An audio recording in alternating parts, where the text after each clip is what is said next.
They fired more than a dozen rounds of tear gas. They tried negotiating through a bullhorn. They surrounded the heavily wooded property and even brought in an armored vehicle.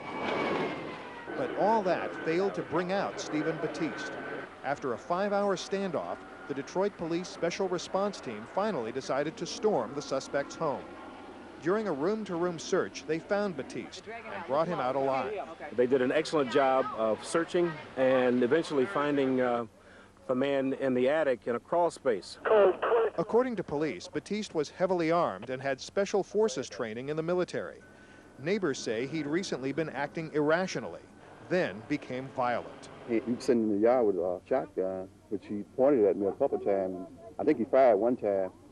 And I went back to the house, and then he started toward the house where I was at, and then I went inside to protect myself. When police officers went to investigate reports of gunshots, Batiste allegedly opened fire through a screen door. This morning I woke up and heard the gunshots and looked out and saw the cops in front.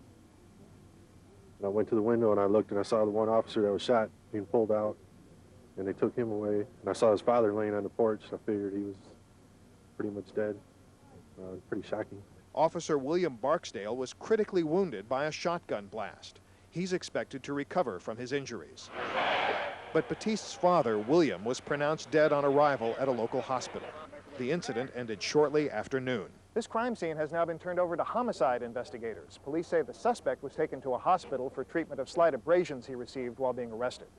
Terry Phillips, CBS News, Detroit.